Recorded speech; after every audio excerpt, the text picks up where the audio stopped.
Assalamualaikum warahmatullahi wabarakatuh. Perkenalkan, nama saya Ajeng Agustina Rahayu dan rekan saya Selana Selana. Kami dari Program Studi Pendidikan Bahasa Jepang Fakultas Keguruan dan Ilmu Pendidikan UHAMKA.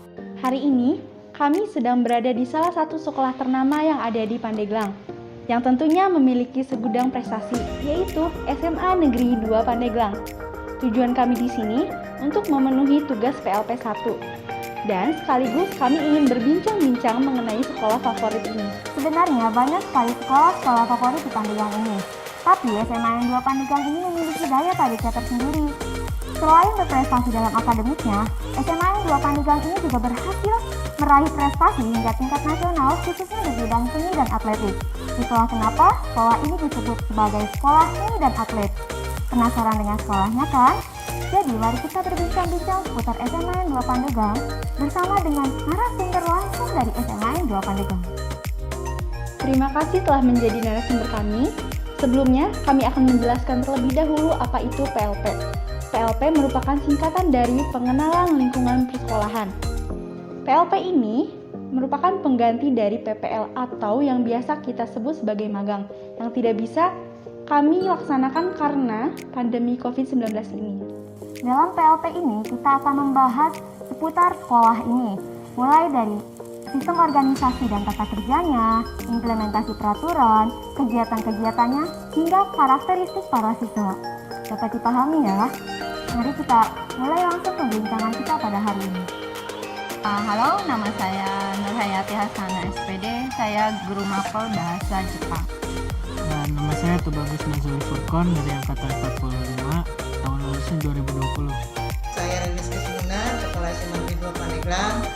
Hari ini saya sangat gembira sekali kedatangan tamu istimewa ya dari jurusan Bahasa Jepang UHAMKA. Bisakah ceritakan dulu mengenai profil sekolah ini secara singkat? SMA 2 ini berdiri pada tahun 1975, tepatnya pada tanggal 1 Januari. Dan di SMA 2 ini kita mempunyai beberapa kelas, tidak hanya kelas IPA tapi ada IPS, dan terbagi menjadi beberapa lintas minat juga. Alamat SMA 2 itu di Jalan Pendidikan CK Keraton nomor 41 Majasari Pandeglang. SMA Negeri 2 Pandeglang ini adalah salah satu SMA negeri yang ada di Pandeglang, dan alhamdulillah banyak yang menyebut dengan sekolah seniman dan sekolah atlet. Kemudian seperti apa karakteristik peserta didik di SMA yang 2 Pandeglang ini? Karakteristiknya di sini tentu akan beragam. Tidak seperti dari yang tahun yang lalu, dari beberapa daerah yang datang, itu otomatis karakter siswanya akan banyak yang beragam. Tahun-tahun sekarang mungkin karena zonasi ya, kalau di sini kan kita sudah di kota ya, alhamdulillah. Jadi karakteristik anak-anaknya sudah modern. Mungkin untuk yang sekarang ini saya anggap karakteristiknya hampir semuanya sama. Biasanya ada yang freak banget gitu kan, ada yang asik juga. Kemudian, bagaimana struktur organisasi dan tata kerja yang ada di SMA yang 2 Pandeglang ini? Di sini ada struktur organisasi SMA Negeri 2 Pandeglang, ada komite sekolah, kepala sekolah, dan para wakil. Kemudian di sini adalah dewan guru, ada sekitar 59 orang guru. Kemudian di sini ada staf tenaga administrasi sekolah, ada sekitar 28 orang, dan di sini ada struktur kurikulum.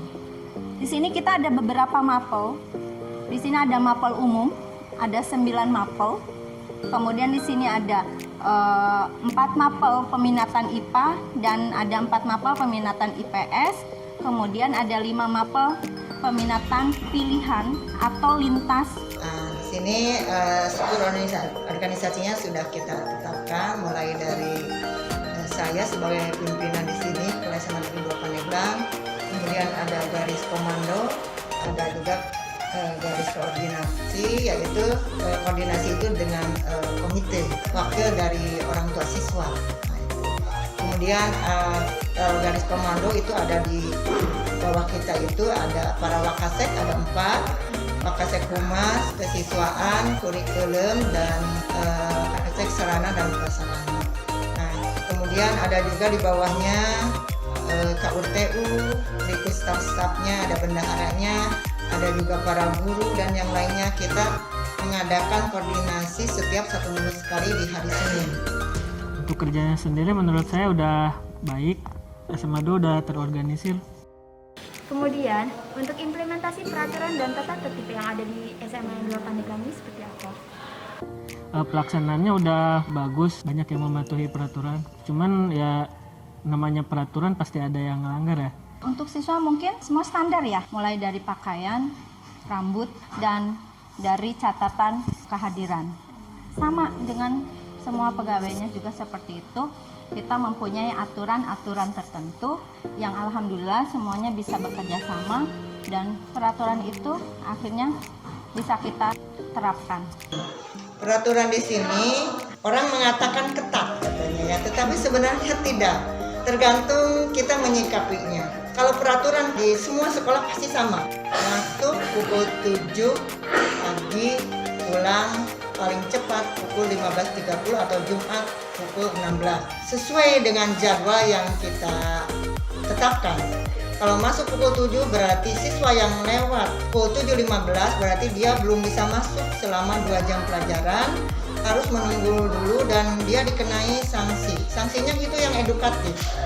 1, anak bersih-bersih dulu. Setelah itu baru kita edukasi yang lain, sholat duha dan baca ayat-ayat Al-Quran kalau yang beragama Islam. Pertanyaan selanjutnya yaitu, seperti apa kegiatan seremonial formal yang ada di SMA Negeri 2 Pandeglang ini? Seperti peringatan Hari Besar Nasional, PHBI, upacara bendera, dan lain-lain. Di sini kalau sebelum pandemi memang kita selalu melaksanakannya kegiatan-kegiatan seremonial, diantaranya tiap hari Senin kita mengadakan upacara bendera sebagai bentuk kedisiplinan anak. Selama pandemi mungkin ada beberapa kegiatan yang di-cut ya, karena demi keamanan, kesehatan siswa dan semuanya. Kalau untuk acara-acara formal tuh ya ada ini sekolah. Mengenai PHBI bagaimana? Untuk acara itu ya ramai sih, sering diadain juga di sekolah tiap tahunnya. Selanjutnya, kegiatan rutin berupa kurikuler, kokurikuler di SMA Negeri 2 Pandeglang itu seperti apa? Alhamdulillah sejauh ini baik dan ada beberapa yang bisa diunggulkan dan sangat membanggakan untuk SMA Negeri 2 Pandeglang, seperti beberapa olimpiade yang diikuti dan bisa menghasilkan para juara yang berprestasi. Kemudian ada beberapa FLSN dan O2SN yang dibidangi dalam cabang olahraga terutama atletik dan O2SN di seni maupun bahasa Indonesia. Kita untuk tahun ini akan mengikut sertakan debat tingkat nasional. Untuk belajar di kelas sendiri, guru-gurunya tuh mengajarnya bagus, terus ramah guru-gurunya terhadap muridnya. Selain itu kita tuh di kelas sering ini belajar bersama gitu, diskusi bareng gitu kan, biar tambah paham gitu. Jadi ya belajar di kelas tuh asik lah. Untuk study tour kita biasanya di kelas 11 ya. Kemarin ke Jogja. Di Jogja tuh kita kayak dikenalin budaya-budaya sana gitu kan. Sempat ke Candi Borobudur. Asik-asiknya di hari terakhir sih ke Malioboro kita belanja. Bahwa kegiatan kurikuler di sini sudah terencana dengan baik. Apalagi sekarang dengan zamannya K13, kurikulum 13 lebih kepada belajar itu tidak membebani siswa, tapi menjadi satu yang menggembirakan. Ada yang dinamakan pakem gembot gitu ya. Pembelajaran aktif, kreatif, menyenangkan, gembira dan berbobot. Nah, jadi anak itu belajar jangan sampai dia jadi stres, tapi dia belajar dan tetap gembira walaupun sudah di jam-jam terakhir. Kemudian, kegiatan ekstrakurikuler apa saja sih yang ada di sekolah ini? Di sini memang sekolah yang paling banyak ekstranya.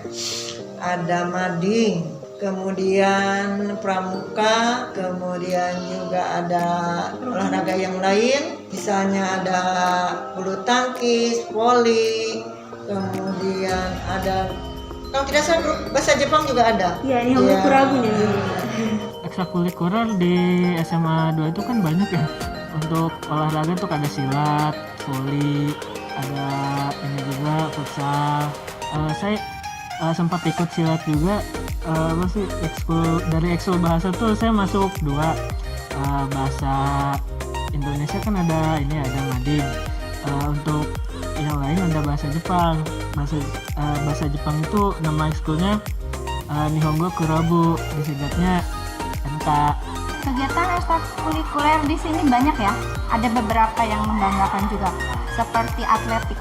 Nah, itu sudah ada yang masuk ke tingkat nasional. Kemudian seni, terutama teater ya, Sentra Agatha itu sudah membawa nama baik SMA Negeri 2 Pandeglang.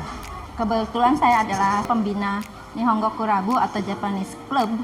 Jadi ada beberapa cabang dalam bahasa Jepang yang kita sendiri bangga gitu, mempunyai beberapa prestasi. Selanjutnya, praktik-praktik pembiasaan sikap positif yang diterapkan di lingkungan sekolah ini berupa apa saja? Tidak hanya untuk siswa ya, mungkin untuk semua keluarga besar yang ada di sini, siswa dan pegawai, itu kita yang pertama membiasakan disiplin, tepat waktu ketika kita akan pembelajaran ataupun tepat waktu ketika kita akan memberi pelajaran. Yang kedua adalah kebersihan. Karena dengan cara membiasakan kebersihan, kita akan nyaman untuk belajar maupun bekerja. Jadi konsentrasi kita tidak terbagi untuk melihat hal-hal yang kotor, ya. Yang kedua adalah tertib. Tertib artinya ketika pembelajaran dimulai, semua ada di kelas. Untuk kebiasaan positif yang sering dilakukan di SMA 2 tuh belum belajar tuh biasanya mengaji dulu.